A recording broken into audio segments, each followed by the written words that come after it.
Dr. Larry Summers, is there light at the end of the tunnel for the China-U.S. trade discussions?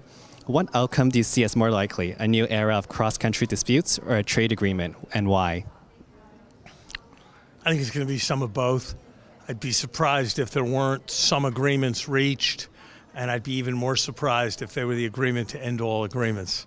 I think there are going to be continuing frictions, new issues are going to arise, not all issues are going to be covered, people are going to try to change their minds.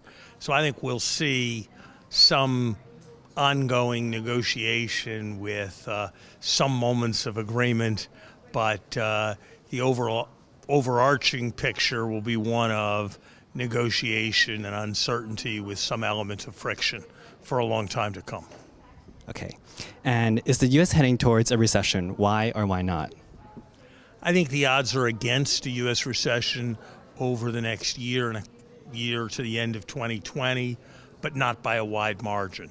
Probabilities perhaps 35%. I think if you look over the long term, people don't live forever and recoveries don't continue forever. So the odds that the next president of the United States will be dealing with a recession and or its aftermath, I think, are far better than even really very likely. Okay. And disillusionment with U.S.-style capitalism is rising. Does this herald a long-term shift in how economies are managed? Why or why not? I think you're going to see some pretty fundamental changes around what I've called secular stagnation, the issues of excess savings relative to investment, the issues of rising inequality. So I think you're likely to see a period of more ferment in economic policy than we've had historically.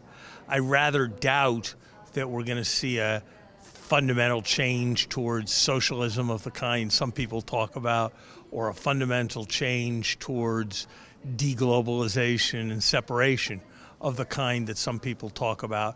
But I think you're likely to see more change in the way economies function over the next decade than you have over the last several. Thank you, Dr. Larry Summers.